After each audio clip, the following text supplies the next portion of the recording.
नमस्कार, good morning. क्या खरीदें क्या बेचें में आपका बहुत बहुत स्वागत है। मैं हूं संदीप ग्रोवर। वीकली एक्सपायरी का दिन है, गुरुवार का दिन है। बाजार में हम देखते हैं कि अमूमन वीकली एक्सपायरी के दिन काफ़ी ज़्यादा उठापटक देखने को मिलती है। वैसे भी 2 दिन से बाजार में हम कमजोरी देख रहे हैं, तो 2 दिन की कमजोरी के बाद आज जब वीकली एक्सपायरी का दिन है तो आपको बाजार में कैसे रणनीति बनानी है, इस पर बातचीत करने के लिए हमारे साथ एक खास मेहमान मौजूद हैं। शरदमिश्रा.com के प्रमोटर एंड CIO शरद मिश्रा साहब हमारे साथ कार्यक्रम में शामिल हो चुके हैं। वेरी गुड मॉर्निंग सर, बहुत बहुत स्वागत है आपका मनी लाइन पर। Thank you Sandeep, thanks for having me on the show. तो चलिए सर, पहले ये समझते हैं कि कल का बाजार किस तरह का था, यानी कि कल बाजार में किस तरह का एक्शन देखने को मिला, और फिर आज की तैयारी शुरू करेंगे। तो पहले बढ़ते हैं कल के बाजार की तरफ।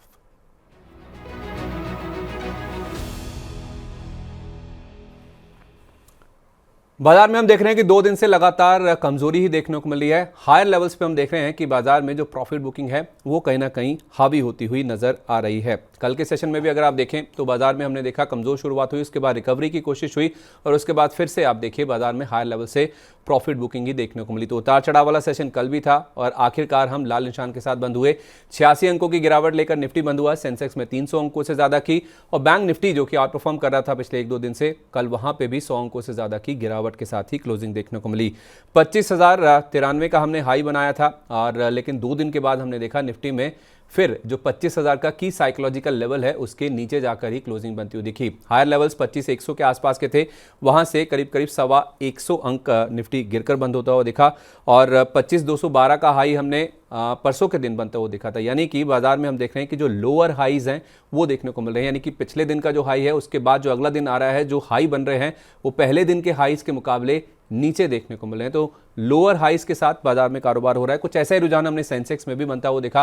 कल जहां हमने एक समय 82,000 के आसपास का लेवल टच कर लिया था, वहां से करीब करीब 450 अंकों के आसपास की गिरावट देखने को मिली, और परसों का हाई 82,300 का था। तो यहां पे भी हूबहू वैसा ही रुझान देखने को मिला। हालांकि बैंक निफ्टी में ऐसा नहीं है। बैंक निफ्टी का कल का हाई अगर आप देखेंगे तो 52,031 का था, लेकिन परसों का अगर आप हाई देखेंगे तो 52,022 का था। तो 9 पॉइंट ही सही, लेकिन परसों का जो हाई था उसको बैंक निफ्टी ने कल भी क्रॉस किया, टिक नहीं पाया। वहां से करीब करीब 225 अंकों के आसपास ही गिरावट के साथ बंद हुआ। लेकिन सेंसेक्स और निफ्टी के मुकाबले बैंक निफ्टी में शायद उतनी कमजोरी नहीं देखने को मिल रही है। क्या कुछ ऐसा ही रुझान है? शरद सर से समझ लेते हैं। सर, ये जो मार्केट में हम लोअर हाइज बनते हुए देख रहे हैं, यानी कि पिछले दिन का जो हाई है वो बाजार नहीं कवर कर पा रहा है या उसके ऊपर नहीं जा पा रहा है, क्या ये कोई चिंता का संकेत है? क्या संकेत रीड कर रहे हैं आप सर, ये जो लोअर हाइज बन रहे हैं बाजार में उससे? जी, तो देखिए, रिलायंस के रिजल्ट के बाद आप रिलायंस और TCS को देखें तो वहां पर बाजार थोड़ा असमंजस में रहा है। TCS का रिजल्ट अच्छा नहीं आया, बाजार एंटिसिपेट कर रहा था। और रिलायंस के रिजल्ट के बाद भी आप देखिए फ्राइडे को आपको रिलायंस में एक बार ठीक ठाक बिल्डअप देखने को मिला है। सबसे पहले मैं वही डिस्कस कर लेता हूँ। देखिए, रिलायंस में अगर आप देखें जो फ्राइडे को बिल्डअप देखने को मिला है 2700 के स्ट्राइक पर अब लगभग 16,000 पुट राइटर खड़े हुए हैं, जिसके अगेंस्ट करीब 15,000 कॉल राइटर है। तो 2700 पर एक छोटा सा बेस बना है। इसका आप अगर इम्प्लीकेशन देखें इंडेक्स के ऊपर क्या हुआ है, तो यहाँ पर अगर आप देखेंगे तो 24,950 पर एक अच्छा पुट राइटर का बेस है, करीब 1,26,000 शॉर्ट पुट यहाँ पर बिल्डअप है, और 24,900 पर 1,73,000 का शॉर्ट पुट बिल्डअप है। 25,000 अभी भी पूरी तरह से कॉल राइटर के कब्जे में है। करीब 3,24,000 कॉल राइटर कोऑपरेटर्स यहाँ पर बना हुआ है। अब आप देखिए, ये बहुत ही ज्यादा रेंज बाउंड हो जाता है मामला। इस कंडीशन में मुझे लगता है कि जो 24,900 से 43,966 का जो एक बेस है निफ्टी का, वो देखिए लगातार टेस्ट हो रहा है, क्योंकि 25,078, 25,084 जो ऊपर 25,000, 25,100 पर कॉल राइटर का जोन है, उसको बार बार प्राइसेस को निगेट कर रहा है। और अगर आप देखिए तो आप 50 डे एक्सपोनेंशियल मूविंग एवरेज के नीचे ही इंडेक्स सस्टेन कर रहा है, मोर और लेस उसी के नीचे क्लोजिंग ले रहा है। तो थोड़ा सा वीक है। मुझे लगता है अगर रिलायंस थोड़ा सा स्पॉट करे और ये लेवल ब्रीच हो 25,078, 25,084 एक बार कन्विंसिंगली ब्रीच हो, और सबसे बड़ा रेजिस्टेंस जो है, अगर आप पिछले 6 दिन को देखेंगे तो सबसे बड़ा रेजिस्टेंस 25,133, 144 मीन 25,100 का जो कॉल राइटर है वहां पर जंप करके बैठा हुआ है। ये अगर कटेगा तभी आपको बुलिशनेस देखने को मिलेगी। इसके उलट अगर आप देखें बैंक निफ्टी को, तो थर्सडे और फ्राइडे दोनों दिन एफआई बैंक निफ्टी खरीद करके गया और निफ्टी सेल करके गया।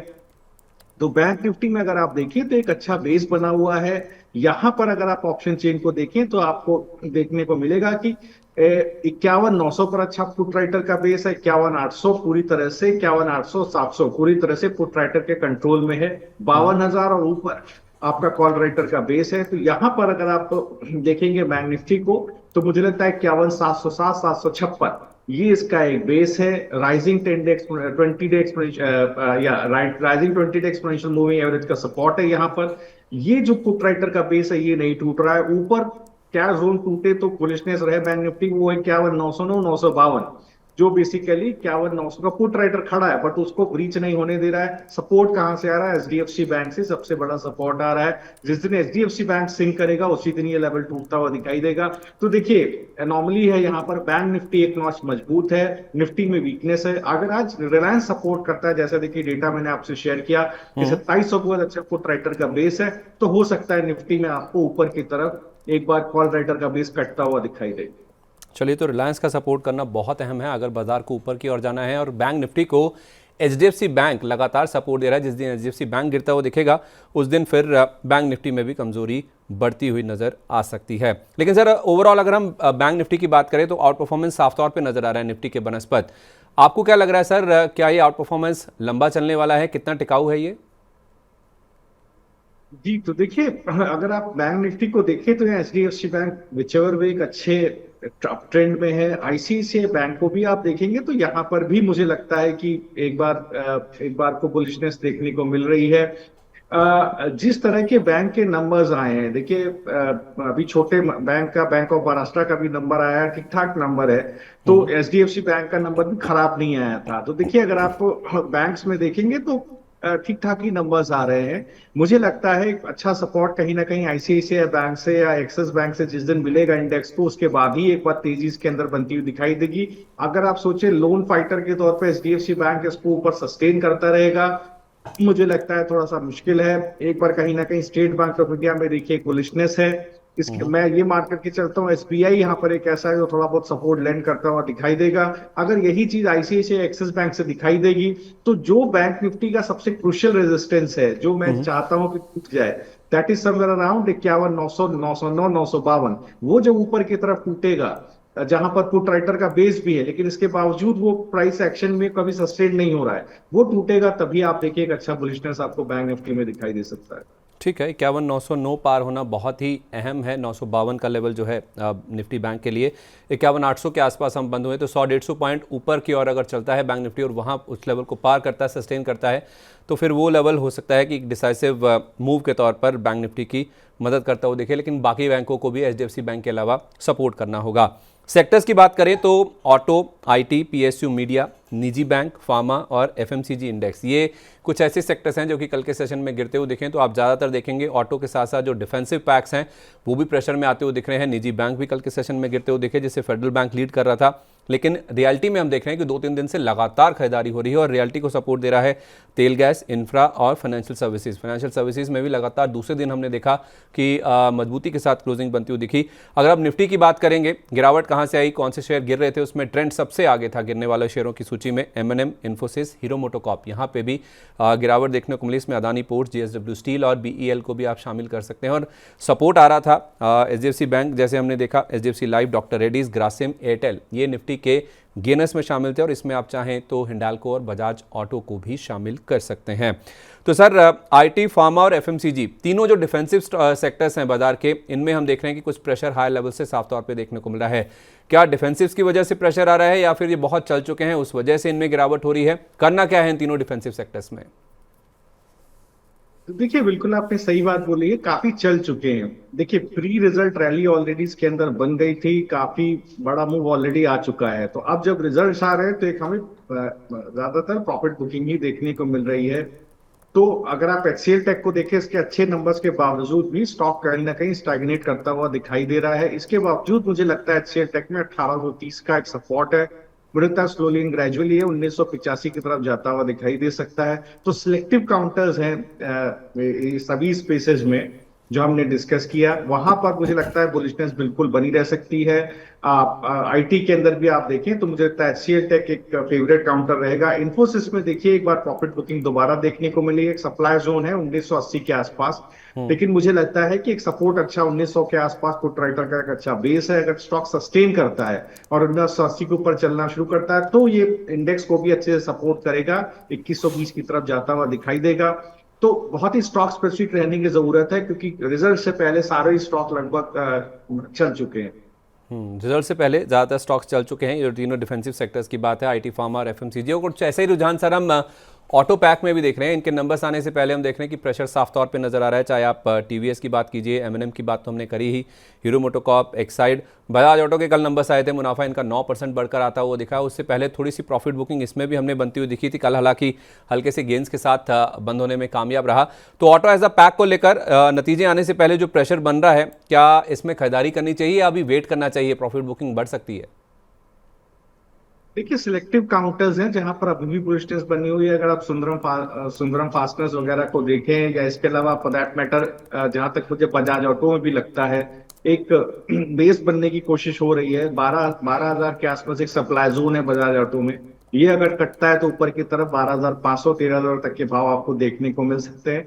तो देखिए सिलेक्टिव काउंटर्स हैं जहां पर अच्छा एक बार ट्रैक्शन देखने को मिला। ट्यूब इन्वेस्टमेंट्स को देखिए, यहाँ पर भी एक अच्छा ट्रैक्शन देखने को मिल रहा है। मुझे लगता है जैसे ही अपना प्रीवियस हाई करीब 4600 रुपए के आसपास का ब्रेकआउट देगा, ये आपको 5,000 5500 तक के भाव देखने को मिले। देखिए जो स्टॉक नहीं चले वहां पर आपको एक बार बुलिशनेस देखने को मिल रही है। अदरवाइज अदरवाइज क्या हो रहा है कि अक्रॉस द बोर्ड अगर आप देखें तो एक प्रॉफिट बुकिंग है, क्योंकि अच्छा मूव हमें ऑटो में, आईटी में पहले ही मिल चुका है। ठीक है, तो ऑटो हुआ, आईटी हुआ, बाकी सभी सेक्टर्स जहां पे काफ़ी अच्छे मूव्स बन चुके हैं, वहां पे नतीजों से पहले हम देख रहे हैं कि प्रॉफिट बुकिंग साफ तौर पे नजर आ रही है। ब्रेड्स भी ऐसा ही इंडिकेट कर रही है मार्केट की। अगर आप एनएसई पर चढ़ने वाले शेयरों की बात करेंगे तो 1400 से ज़्यादा शेयर चढ़कर बंद हुए कल के सेशन में, लेकिन 1350 से ज़्यादा शेयर गिरकर भी बंद हुए। तो ऑलमोस्ट 2 दिन से हम देख रहे हैं कि नेक टू नेक है, तेजड़ी और मंदड़ी एक रसाकसी करते हुए नजर आ रहे हैं। मिड कैप इंडेक्स 141 अंक गिरा, लेकिन स्मॉल कैप इंडेक्स में हमने देखा और परफॉर्मेंस था, करीब 250 अंकों के आसपास की मजबूती थी। लगातार 7 दिन से हम देख रहे हैं कि स्मॉल कैप इंडेक्स में एक तरफा जो रैली है वो देखने को मिल रही है। और 7 दिन में अगर आप देखेंगे स्मॉल कैप इंडेक्स में 3,300 अंकों से ज़्यादा का जो अपमूव है वो बनता हुआ दिखा है। कुछ गेनर्स की बात करें कल के सेशन में तो precision camshaft, Stylam industries, IFB industries, rallies India जिसके नतीजे आए थे, आदित्य बिरला, सन लाइफ, एएमसी, ये टॉप गेनर्स के तौर पर शामिल थे जहां तक स्मॉल कैप इंडेक्स की बात है। इसमें आप चाहें तो ब्रोकरेज शेयरों को भी शामिल कर सकते हैं एएमसी के साथ साथ। तो सर ये जो ब्रोकरेज पैक हुआ या एएमसी शेयर हुए, एंजल वन के हमने नंबर्स देखे तो उसके बाद आप देखिए ब्रोकरेज शेयर रुकने का नाम नहीं ले रहे हैं। तो अब तो एएमसी शेयर्स भी इस पार्टी में शामिल होते हुए नजर आ रहे हैं, क्योंकि जो एसआईपी के नंबर्स आ रहे हैं वो काफ़ी शानदार है। भले इक्विटी में इन्फ्लोज कम होते हुए देखिए, लेकिन एसआईपी का आंकड़ा लगातार हर महीने हम देख रहे हैं कि नई ऊंचाइयां छू रहा है। तो चाहे ब्रोकरेज हुए चाहे वो एएमसी शेयर हुए, इनमें जो दमदार एक्शन बन रहा है, क्या ये खरीदारी करने का मौका है या इनसे दूर रहें?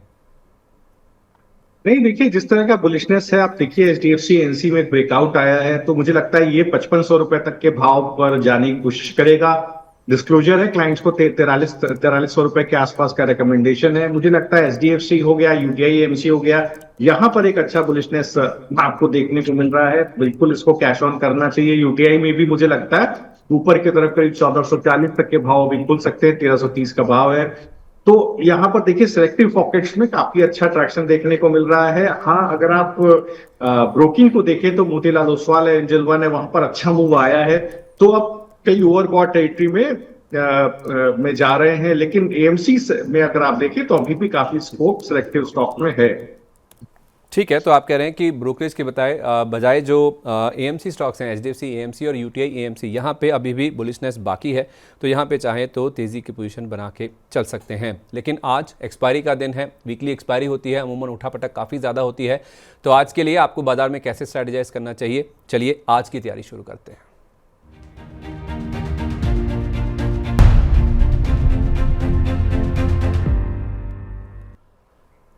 वीकली एक्सपायरी का दिन है सर, और कल हमने देखा था कि शिपिंग शेयरों में काफ़ी अच्छा अपमूव बनता हुआ दिखा था, इन एंटिसिपेशन ही एक जो शिपिंग बिल है उसको मंजूरी मिलती हुई नजर आ सकती है।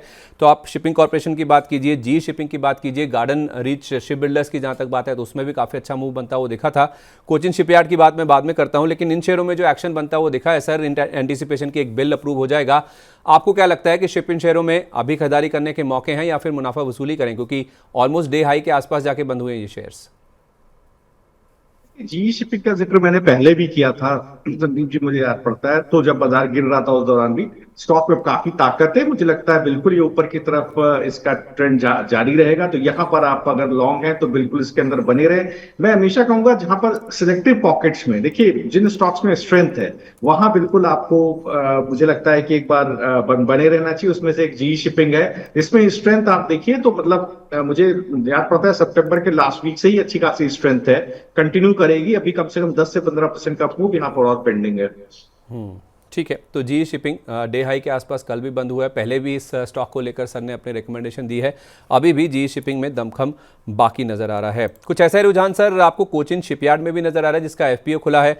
जो इसका फ्लोर प्राइस था वो 8-9% डिस्काउंट पे था, जो परसों की क्लोजिंग थी वहाँ से जब इसका अनाउंसमेंट हुआ था। और कल अगर आप देखेंगे जो इंस्टीट्यूशनल पोर्शन का सब्सक्रिप्शन खुला था उसमें काफ़ी अच्छे नंबर्स हमने बनते हुए देखे हैं, 2 गुना से ज़्यादा ये भरता हुआ दिखा है। 2.5% का ओएफएस है, इसमें ग्रीन शू ऑप्शन भी है 2.5% का, यानी कि कुल मिलाकर सरकार 5% हिस्सा बेचना चाहती है, और कल ये 5% के निचले सर्किट पे बंद हुआ है। सवाल ये है कि क्या इस ओएफएस में पैसा लगाना चाहिए कोचिन शिपयार्ड के, जो कि आज रिटेल के लिए खुल रहा है? देखिए, अगर ओएफएस को देखें पर्सपेक्टिव तो मैं उसको अवॉइड करने की सलाह अभी दे रहा हूं, क्योंकि विचेवर वे देखिए अगर कोई गिरावट आती है तो ये 1400 रुपए तक एक बार गिरावट आ सकती है। 50 day exponential moving average exactly placed है 1500 रुपए पर अभी। तो मुझे लगता है जो सप्लाई जोन अभी इमीडिएट है वो करीब 1730 के आसपास है। 1730 के ऊपर चलेगा तो आप वैसे भी सेकेंडरी मार्केट में स्टॉक लेते हैं तो आपको लगभग 1990 2120 तक के भाव आपको इसमें देखने को मिल सकते हैं। इस बाजार में मैं बिल्कुल ओएफएस को अवॉइड करूंगा। आप हिंडई आईपीओ में देख रहे हैं, देखिए बाजार में लिक्विडिटी प्रॉब्लम है। एक बात आप समझने की कोशिश कीजिए, मार्क टू मार्केट लॉसेस हैं पोर्टफोलियोज में। जब कभी मार्क टू मार्केट लॉसेस होते हैं पोर्टफोलियो में उस वक्त लिक्विडिटी क्रंच रहता है, और उस वक्त थोड़ा सा बाजार को वैल्यूएशन कंफर्ट भी देखना होता है कि किन स्टॉक्स में वैल्यूएशन कंफर्ट है। अगर आप सेकेंडरी मार्केट में देखें तो बहुत सारे ऐसे सेक्टर्स हैं, अगर आप कैपिटल गुड्स को देखें या रियल एस्टेट को देखें जहां पर अच्छा ट्रैक्शन है, अच्छे वैल्यूएशन कंफर्ट है, वहां पर मुझे लगता है पैसा लिक्विडिटी स्टॉक्स को चेस कर रही है। तो थोड़ा सा वाइज होना चाहिए, आप पैसे को सही जगह लगाएं तो आपको ज्यादा फायदा होगा। ठीक है, तो कैपिटल गुड्स रियल्टी में कुछ वैल्यूएशन वाइज लोगों को कंफर्ट आ रहा है, वहाँ पे M2M गेंस भी नजर आ रहे हैं। एक सेक्टर और आपके सामने रखना चाहता हूँ, या 2 सेक्टर्स हैं, एक तो है पेंट और दूसरा है OMCs, जहाँ पे या तो न्यूज़ फ्लो का इंपैक्ट है कि क्रूड गिर रहा है उसका फायदा देखने को मिला है, या फिर वैल्यूएशन का कंफर्ट है नहीं है, वो आप बताएं सर। लेकिन HPCL हुआ, OMCs के अलावा चेन्नई पेट्रो हुआ, कांसाई नेरोलैक, इंडिगो पेंट्स, कल हमने काफ़ी अच्छे मूव्स बनते हुए दिखे हैं। और ऑन द फ्लिप साइड अगर आप जो ऑयल प्रोड्यूसिंग कंपनीज है ऑयल इंडिया में, कल भी हमने देखा 5% से ज़्यादा की गिरावट बनती हुई दिखी। तो ये जो क्रूड का पूरा प्ले हो रहा है, जो क्रूड में गिरावट हो रही है, जियोपॉलिटिकल टेंशंस और सारा जो न्यूज़ फ्लो है उसके मद्देनजर कैसे स्ट्रेटेजाइज करना चाहिए सर? जी, तो देखिए मैं क्रूड के प्ले से बिल्कुल दूर रहूंगा, दर्शकों को ही बोलूंगा दूर रहे। उसका रीजन है जियोपॉलिटिकल टेंशन है। देखिए पहले भी ये जिक्र हुआ था, मुझे याद पड़ता है मैंने बोला था कि टेक्निकली ये दिख रहा है कि लगभग 65 से $70 से के आसपास जो क्रूड ट्रेड कर रहा था, जब जिस दौरान यूएस स्पॉट पॉलिसी आई थी, ये बढ़ के $77-80 के आसपास आ जाएगा। आपने देखा उस तरह का ट्रैक्शन। देखिए क्रूड के प्ले को बिल्कुल मत प्ले करिए, आप ये देखिए कि कंपनी के रिजल्ट्स कैसे आ रहे हैं। उसमें मैं आपको 2 प्ले देता हूं, आप उसको पकड़ के चलिए। पहला लीजिए इंडिगो पेंट्स। देखिए यहां पर आप देखिएगा रिजल्ट्स अच्छे आएंगे कंपनी के। 1680 का भाव यहां आपको खुलता हुआ दिखाई देगा। 1570 के ऊपर स्टॉक चला गया है, 1550 का बेस है। मुझे लगता है 1680 1800 तक के टारगेट इसमें खुलते हुए दिखाई देंगे।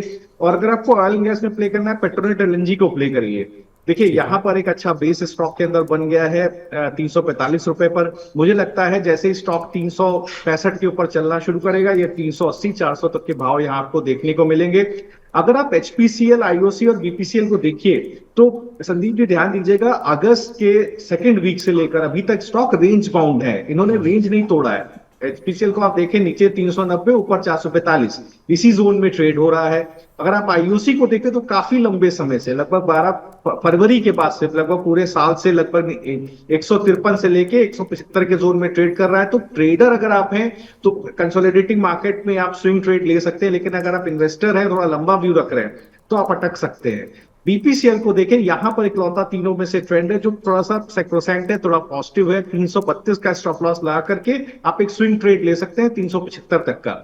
लेकिन पेट्रोनेट एलएनजी को इस पूरे सेगमेंट में, और गेल को मैं एक अलग प्लेसमेंट दूंगा। मुझे लगता है गेल में भी एक अच्छा बुलिशनेस बना हुआ है। जैसे ही स्टॉक कहीं 246 के ऊपर चलना शुरू करेगा, 280 तक के भाव यहां आपको देखने को मिलेंगे। तो पेट्रोनेट और गेल पर पॉजिटिव हूं।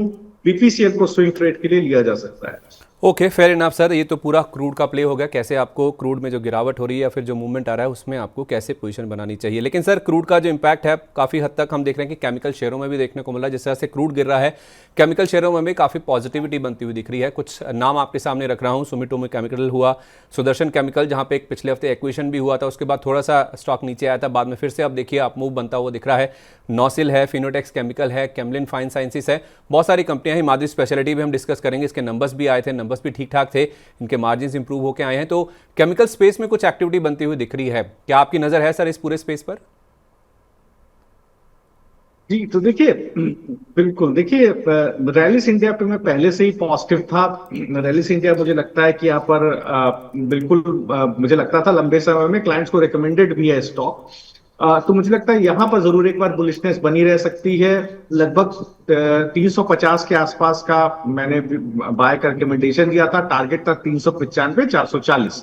तो देखिए मुझे लगता है यहाँ पर बिल्कुल बुलिशनेस बनी रह सकती है। और हिमाद्री केमिकल, हिमाद्री स्पेशलिटी, देखिए इसके रिजल्ट्स भी ठीक ठाक आए हैं। मुझे लगता है बिल्कुल इसको आप 620 के स्टॉप लॉस से होल्ड कीजिए। सुलेन ग्रेजुअली आपको 750 तक के भाव यहाँ पर हिमाद्री में देखने को मिल सकते हैं। इसके अलावा अगर आप देखें तो बाकी अगर आप सारे स्टॉक्स को देखें तो एक लक्ष्मी ऑर्गेनिक में बुलिशनेस बनी थी। काफी स्टॉक पिटा हुआ है, लोअर हाई लोअर लो बना रहा है, बुलिशनेस बनी है स्टॉक में। तो अगर कोई स्विंग ट्रेड लेना चाहे, थोड़ा रिस्की ट्रेड लेना चाहे, 260 पे स्टॉप लॉस ला करके करीब 320 325 तक के टारगेट आएंगे। अगर ये 320, क्योंकि रिजल्ट आ रहे हैं, तो अगर अच्छा रिजल्ट आता है और 320 का ब्रेकआउट आता है, तो हो सकता है ये स्टॉक बड़े रिटर्न दे, ऊपर की तरफ 350 360 तक जाने की ताकत रखता है। ओके, 350 इवेंचुअल और 360 तक के टारगेट्स भी अगर नंबर्स अच्छे आ जाते हैं तो लक्ष्मी ऑर्गेनिक में देखने को मिल सकते हैं। तो आप चाहें तो यहाँ पे एक स्विंग ट्रेड लेके चल सकते हैं। लेकिन सर फेस्टिव सीजन में हम देख रहे हैं कि अब कुछ कंज्यूमर ड्यूरेबल स्टॉक्स भी हैं जहाँ पे कुछ एक्शन बनता हुआ दिख रहा है। कल के सेशन में आप देखिए आईएफबी इंडस्ट्रीज हुआ, यहाँ काफ़ी अच्छा मूव था। वोल्टास, अंबर एंटरप्राइजेस, हेवल्स, डिक्सन टेक, इन सब में हम देख रहे हैं कि मूवमेंट काफ़ी स्विफ्ट देखने को मिल रहा है। तो कंज्यूमर ड्यूरेबल में फेस्टिव सीजन को ध्यान में रखते हुए क्या अभी भी कोई स्टॉक्स ऐसे हैं जहाँ पे खरीदारी करने के मौके बचे हैं?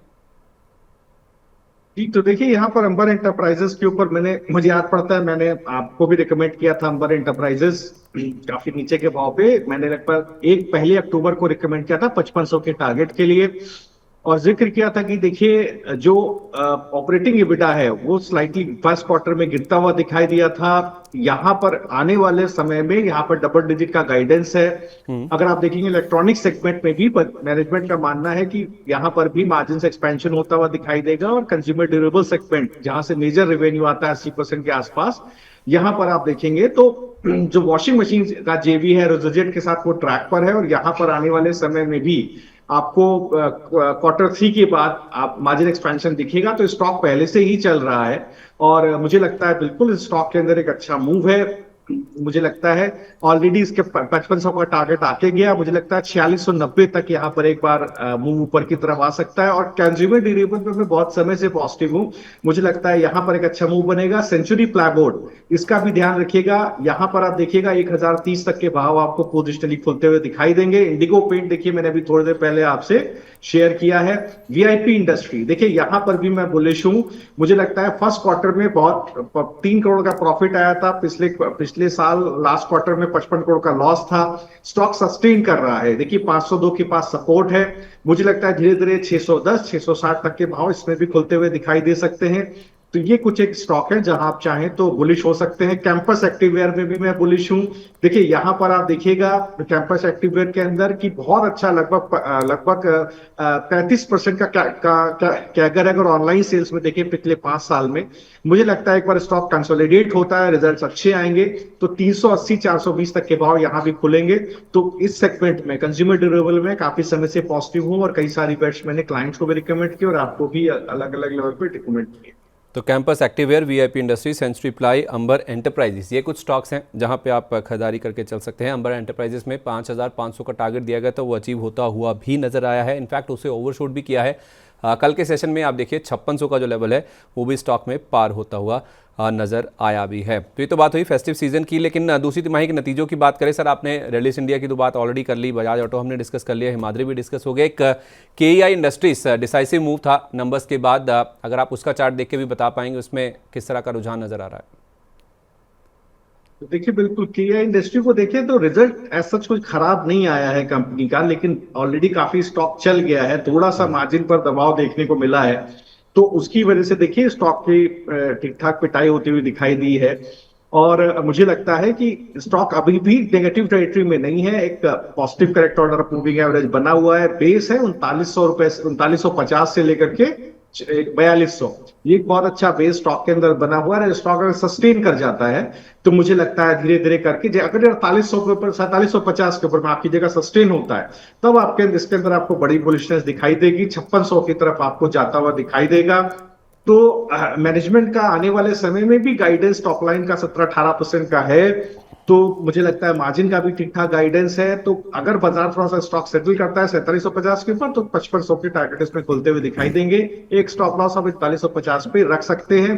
डिप्स पे बाय कीजिएगा, अभी इमीडिएट एंट्री मत कीजिएगा। ओके, इमीडिएट एंट्री ना लें, बाय ऑन डिप्स करें। 4150 का स्टॉप लॉस है।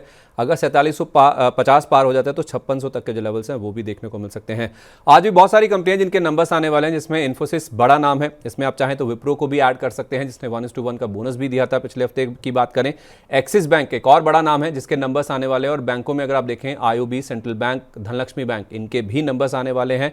और आईटी की ही बात करें तो एलटीआई माइंट्री, इसके भी नंबर्स आएंगे। इसके अलावा टाटा ग्रुप की 2 कंपनियां, टाटा कम्युनिकेशन और टाटा केमिकल्स, इसके भी नंबर आएंगे। और Havells Polycab, 2 consumer durable space की कंपनी है, इसमें पॉलीकैब को भी ऐड कर सकते हैं आप। 3 नाम हैं जिनके नंबर्स आने वाले, तो लंबी लिस्ट है जिनके नंबर्स आने वाले हैं। इनमें से कोई ऐसा स्टॉक सर, खासतौर पर इन्फोसिस, एक्सिस और विप्रो, जो 3 बड़े नाम हैं, उन पर तो अपनी राय दे ही दीजिए। जी मैं आपको बताता हूँ, देखिए मेरे पास जो लिस्ट है उसमें एनएससी 500 के 15 स्टॉक है जिनके रिजल्ट्स आने वाले हैं। तो 2 तो पहले मैं अपने पसंदीदा बता देता हूँ जहां पर मुझे लगता है मोमेंटम अच्छा है। एक जिंदल स्टेनलेस ले लीजिए और एक आप हेवल्स ले लीजिए। बाकी अभी मैं आपको तीनों हैवी वेट्स पे ही बताता हूँ। तो यहाँ अगर आप देखेंगे जिंदल स्टेनलेस को देखेंगे तो एक अच्छा बेस बना हुआ है। यहाँ बिल्कुल एक बार मुझे लगता है कि अगर आप जेएसडब्ल्यू स्टील को देखें तो वैसे भी बहुत अच्छा स्टॉक रहा है। फॉलिंग ट्रेंड लाइन का ब्रेकआउट जिंदल स्टेनलेस में एंटिसिपेट हो रहा है। अगर स्टॉक 735 को नहीं तोड़ता है, ऊपर निकल जाता है कहीं 780 के ऊपर सस्टेन होता है, बड़ा ब्रेकआउट इसके अंदर आएगा, ये स्टॉक आपको 850-900 की ट्रेजेक्टरी में जाता हुआ दिखाई देगा। सेकंड आप हेवल्स का ध्यान रखिएगा। देखिए हेवल्स में भी बहुत अच्छा ट्रैक्शन बना हुआ है। एक वॉलेटिलिटी स्क्वीज देखने को हमें मिल रहा है। एक बेस बना हुआ है 1900 रुपए के आसपास। अगर ये स्टॉक कहीं 1975 1940 का भाव है, 1975 के ऊपर सस्टेन करेगा तो बिल्कुल इसमें अंदर बुलिशनेस बनेगी। 2120 तक के भाव यहां आपको खुलते हुए दिखाई देंगे। अब देखिए अगर आप इन्फोसिस को देखिए, जो मैंने अभी जिक्र किया, एक प्राइस रिजेक्शन देखने को मिल रहा है 1980 के पास से। पिछला आप देखें तो करीब 26 अगस्त के बाद से किसी भी सप्ताह में 1980 को इसने नहीं तोड़ा है। लेकिन नीचे की तरफ एक सपोर्ट बना हुआ है 1870 के आसपास। तो 1870 अगर नहीं टूटता है इन्फोसिस के अंदर तो मुझे लगता है स्लोली एंड ग्रेजुअली स्टॉक 1980 को तोड़ेगा। 2120 तक के लेवल यहां आपको देखने को बिल्कुल मिल सकते हैं। सेकंड अगर आप देखें विप्रो को, तो विप्रो में मुझे लगता है कि स्टॉक सस्टेन कर रहा है। एक सपोर्ट बना हुआ है करीब 520 के आसपास, बस ऊपर की तरफ एक सप्लाई जोन है 550 को अगर तोड़ेगा तो इसके अंदर बुलिशनेस रहेगी। स्टॉक चला है, अगर आप देखेंगे तो हायर हाई हायर लो बनाए हैं स्टॉक ने करीब जून के बाद से। तो ट्रेंड अच्छा है स्टॉक के अंदर। तो मुझे लगता है अगर 550 के ऊपर सस्टेन करता है तो धीरे धीरे अपना प्रीवियस हाई 580 उसके ऊपर भी निकलने की कोशिश कर सकता है। और देखिए उसके अलावा अगर आप एक आपने और स्टॉक पूछा था संदीप जी, कौन सा था? Axis bank. एक्सिस बैंक, जी। जी। तो देखिए बिल्कुल यहाँ पर सबसे बड़ा दारोमदार बैंक निफ्टी को चलाने का है। एक्सिस बैंक के ऊपर भी इसको अगर ये सस्टेन होता है तो बैंक निफ्टी को बड़ा पुश मिलता है। तो देखिए यहाँ पर एक बेस बना हुआ है कहीं 1130 के आसपास, आप देखेंगे 50 वीक एक्सपेंशन मूविंग एवरेज का सपोर्ट है। मैं क्या देखना चाहूंगा, मैं चाहूंगा 1165 1190, ये वो जोन है 1160 से 1190 जहां पर सबसे बड़ा कॉल राइटर का जोन है। ये कटे ऊपर की तरफ, ये निकाले स्टॉक तो आपको ऊपर की तरफ स्टॉक 1240 1300 की तरफ जाता हुआ दिखाई देगा और बैंक निफ्टी को एक नई एनर्जी देता हुआ दिखाई देगा स्टॉक। तो यहां पर क्या एक बेस बना हुआ है स्टॉक के अंदर, लेकिन एक्सिस बैंक में प्रॉब्लम ये है कि अभी भी वीकली चार्ट्स पर ओवरसोल्ड नहीं है। मतलब अगर मैं ये बोलूं कि हाँ बिल्कुल यहां पर खरीद लेना चाहिए, ऐसा नहीं है। 50 वीक एक्सपेंशन मूविंग एवरेज का एक डिप मिला है, लेकिन बेस नहीं बना है। बेस बनेगा जब 1165 के ऊपर सस्टेन करेगा, 1153 का भाव है। चलिए ठीक है, ये तो बात हुई जिनके नंबर्स आने वाले हैं। लेकिन सर आखिरी सवाल आपसे, थोड़ी समय की कमी है, जो स्टॉक्स आप रेकमेंड करें, हालांकि काफ़ी सारे स्टॉक्स की आप बात कर चुके हैं, जहां पे आपको लगता है कि छोटी या मध्यम अवधि में पैसा बन सकता है, वो स्टॉक्स बताइए। जी, तो देखिए अगर आप मुझसे पूछे छोटी मध्यम अवधि में पैसे के लिए, तो मैं सबसे पहले मैं हाइकल का नाम लूंगा। हाइकल पे थोड़ा सा ध्यान रखिएगा। ये क्या है स्टॉक, बेसिकली एक सीडीएमओ है कंपनी। यहाँ पर देखेंगे स्टॉक को तो मुझे लगता है सेकंड क्वार्टर के रिजल्ट्स काफी अच्छे आएंगे। दिक्कत हुई थी यहाँ पर फार्मा सेगमेंट के अंदर, अगर आप देखेंगे तो इसको जो क्रॉप प्रोटेक्शन सेगमेंट है वहां पर मार्जिन अच्छे हैं। फार्मा सेक्टर में थोड़ा सा दिक्कत होती हुई दिखाई दी थी।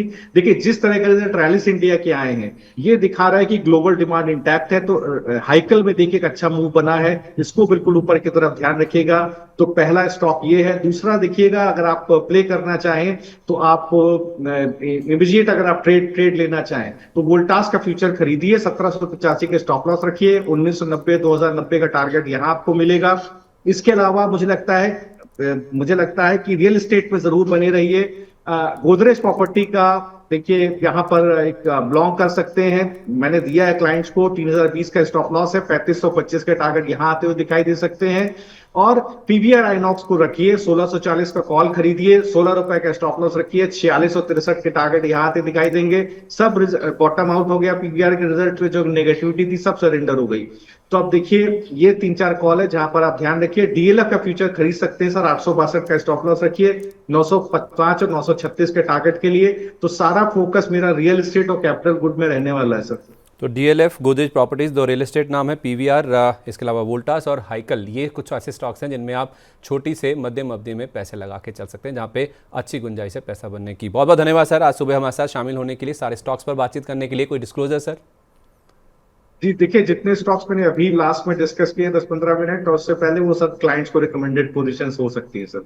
चलिए sir, thank you so much for joining us today. Wish you a very good day sir. Thank you Sandeep ji, very nice day. Thank you sir.